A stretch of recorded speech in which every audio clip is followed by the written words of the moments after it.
Assalamualaikum warahmatullahi wabarakatuh. Kita lanjutkan materi pertemuan 11 mata kuliah manajemen proyek pada program studi teknik informatika Fakultas Teknik Universitas Muhammadiyah Profesor Dr. Hamka. Pada pertemuan 11 ini kita akan membahas tentang pengawasan dan pengendalian proyek. Jadi ini mesti ada hubungannya dengan materi pertemuan ke-10 tentang pengawasan proyek. Nanti pada pertemuan ke-12 kita akan fokuskan pada pengendalian proyek.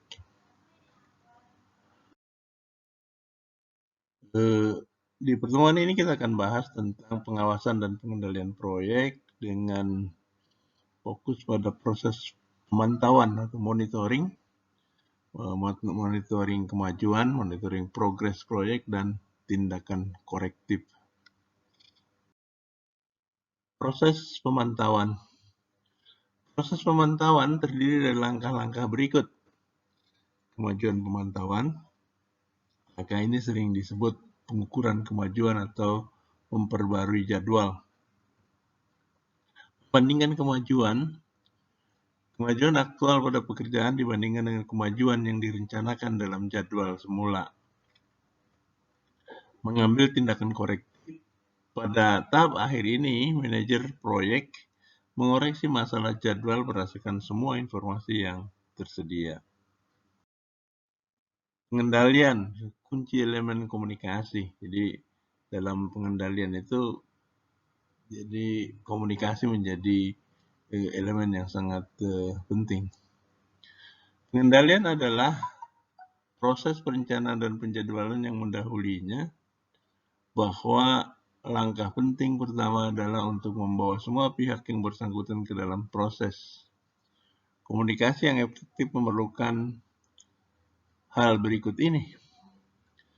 Konsultasi personel selama proses monitoring, karena mereka adalah sumber terbaik dari data mengenai bagian-bagian individu dari pekerjaan.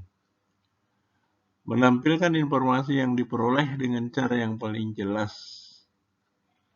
Ini berarti menggunakan sederhana, lugas, menampilkan grafis yang dapat dimengerti oleh semua orang. Berkomunikasi secara teratur dengan semua pihak dalam rangka untuk menentukan apa tindakan korektif yang harus diambil. Pemantauan kemajuan, monitoring progress. Tujuan dari update adalah untuk menentukan status sekarang dari pekerjaan. Dalam istilah sederhana adalah tugas belakang, tepat waktu atau lebih cepat dari jadwal. Hal ini juga diperlukan untuk mengetahui aspek-aspek tertentu dari pekerjaan yang berada di belakang. Langkah-langkah di dalam memperbarui, ukur kemajuan setiap aktivitas individual. Memperbarui tidak perlu terjadi dalam urutan bahwa kegiatan terjadi, terutama karena update yang sering dilakukan beberapa saat setelah pekerjaan yang sebenarnya dilakukan. Mengukur dampak dari kemajuan aktivitas di pekerjaan secara keseluruhan. Seberapa sering update? Frekuensi update. Seberapa sering proses monitoring harus dilakukan? Dalam industri, itu tidak dilakukan cukup sering sebagai praktik umum. Nilai sistem manajemen konstruksi dalam proporsi langsung dengan ketepatan waktu dari informasi yang menyediakan. Masalah dengan berbagai metode memperbarui. Masalah dengan penggunaan sebenarnya dimulai dan selesai adalah bahwa informasi ini biasanya dikumpulkan lama setelah fakta. Idealnya semua aktivitas kerja harus dicatat pada log pekerjaan sehari-hari. Bagaimana dan di mana cari informasi kegiatan? Kemajuan, mengukur kerja aktual, log pekerjaan sehari-hari, wawancara bidang personalia, rekaman pekerjaan, area lain untuk periksa, mengukur kemajuan dari seluruh job, membandingkan kemajuan sasaran, mengatur jadwal dasar, menampilkan hasil, dan mencegah overload informasi. Apa yang harus diperhatikan dalam laporan proyek? Dalam meninjau update informasi, penting untuk melihat melampaui status pekerjaan sebagai hanya di depan atau di belakang jadwal. Hal lain untuk diperiksa adalah apa yang menyebabkan pekerjaan atau bagian dari pekerjaan untuk jatuh di belakang jadwal. Menjawab pertanyaan pertama adalah penting karena mengetahui penyebabnya begitu penting untuk menemukan tindakan korektif yang efektif. 2. Apa peristiwa yang telah terjadi sejauh ini cenderung terus hilir sebagai hasil pekerjaan? Jawaban untuk pertanyaan kedua adalah juga kunci untuk mencegah penundaan lebih lanjut. Untuk mendapatkan gambaran lengkap dari situasi pekerjaan, manajer proyek dan scheduler harus melihat melampaui hasil jadwal keseluruhan untuk poin umum lainnya, termasuk butir-butir berikut. Butir. Status kegiatan penting, kegiatan non-kritis yang terlambat mulai, kegiatan dengan tingkat produksi yang rendah, keterlambatan pengiriman sumber daya, kegiatan dengan lebih hilir, perubahan faktor luar. 6 hal yang harus diperhatikan. Mengambil tindakan korektif. Ada beberapa hal yang patut dipertimbangkan dalam bagian terakhir dari proses. Kebutuhan untuk follow up, yaitu tindakan sering tidak terjadi. Itu semua terlalu umum untuk sebuah perusahaan konstruksi atau manajer proyek untuk mendirikan sebuah rencana umum yang baik untuk menyelesaikan pekerjaan, kemudian gagal untuk memantau dan mengontrolnya. Jenis tindakan korektif. Beberapa dasar langkah-langkah suara yang dapat dikelompokkan ke dalam kategori umum sebagai berikut. Tetapkan lebih banyak sumber daya, menguji kembali logika pekerjaan. Contoh soal, proyek diasumsikan telah dimulai pada waktu 2 Januari dan pembaruan yang dilakukan pada akhir bulan pertama kerja.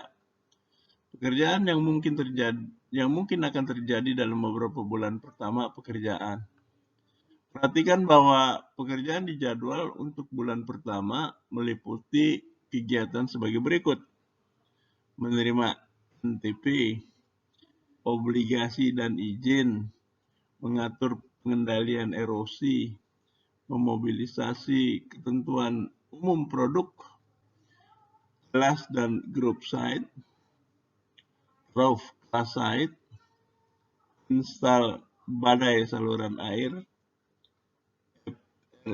layanan pit fondasi dan dinding layanan pit. Informasi khas dari lapangan mungkin telah menghasilkan informasi berikut tentang kemajuan kegiatan. Menerima NTP, surat diterima sebelumnya, otorisasi awal konstruksi pada tanggal 2 Januari.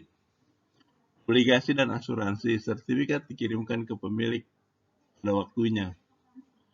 Setup pengendalian erosi, sub pada situs Januari 2 dan menyelesaikan pekerjaan pada tanggal 9.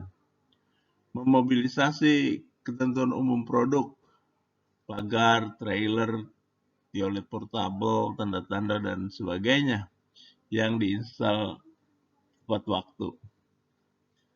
Kelas dan grup site dimulai pada tanggal 7 Januari, selesai 16 Januari.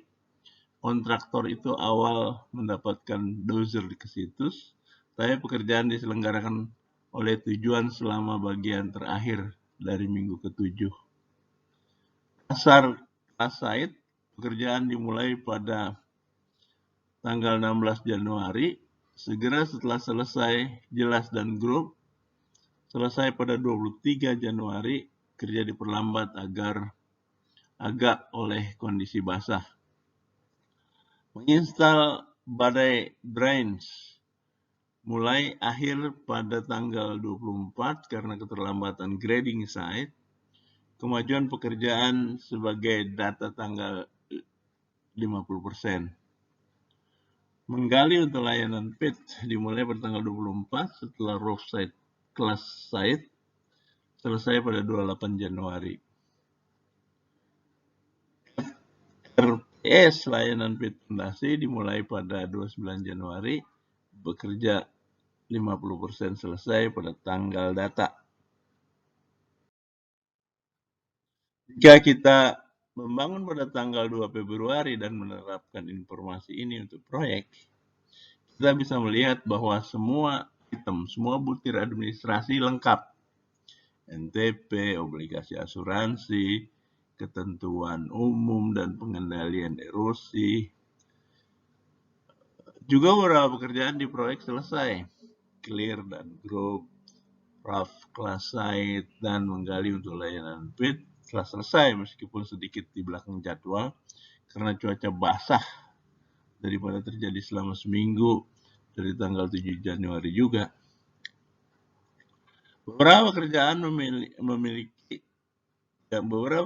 telah dilakukan pada install badai tiriskan sistem dan FRPS layanan pit fondasi. Namun FRPS layanan pit dinding seharusnya dimulai pada tanggal 31 Januari tapi belum berlangsung. Konsep ini akan ditampilkan di dasar bar chart. Grafik bar ini jelas menunjukkan beberapa potongan kunci informasi. Meninjau kemajuan yang sebenarnya pada setiap kegiatan, pada gilirannya, pada waktu yang direncanakan, kita dapat lihat berikut. Menerima NTP, on time, bar menunjukkan kinerja aktual, sesuai persis dengan bar dasar. Obligasi dan asuransi on time. Setup pengendalian erosi dimulai pada waktu, selesai tepat waktu. Memobilisasi ketentuan umum produk dimulai pada waktu, selesai tepat waktu. Class dan group site dimulai bertanggal 7 Januari yang merupakan 2 hari awal, tapi tidak selesai hingga 16 Januari, yaitu 5 hari setelah direncanakan selesai. Melihat gambar itu akan dilihat hubungan antara jadwal baseline dan pekerjaan yang sebenarnya. Dasar kelas site dimulai pada tanggal 16 Januari, segera setelah selesai dari clear dan grab. Selesai pada tanggal 23 Januari dan juga 5 hari terlambat.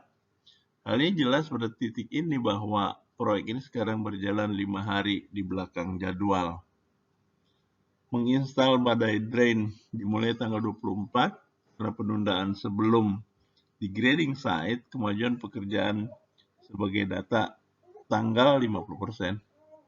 Menggali untuk layanan pit dimulai tanggal 24 setelah rock class site, selesai pada 28 Januari, yang lagi 5 hari terlambat.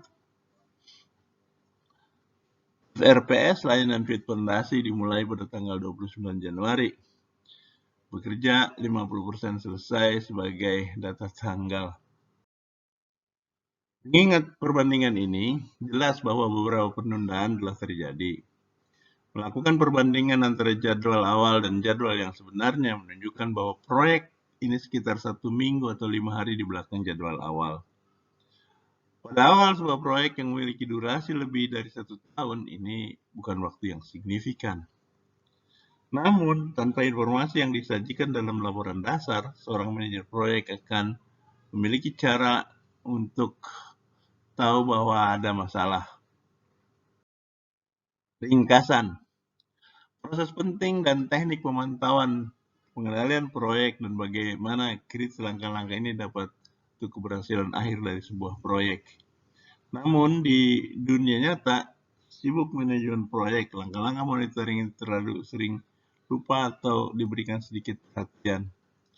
Ini dapat dipahami dengan cara karena mengelola konstruksi dapat tampak seperti salah satu rangkaian panjang kritis dan sulit untuk membayar perhatian yang cukup untuk tugas-tugas rutin seperti memperbarui dan mengadakan konferensi penjadwalan biasa. Namun kita tahu bahwa perhatian terhadap tugas-tugas ini berdividen dalam jangka panjang. Pengalaman telah menunjukkan bahwa jika seorang manajer proyek dapat membangun dan memelihara proses pemantauan yang efektif dan teratur, jumlah masalah yang tertangkap untuk diselesaikan dan jumlah kejutan yang menyenangkan cenderung akan turun. Demikian, terima kasih. Assalamualaikum warahmatullahi wabarakatuh.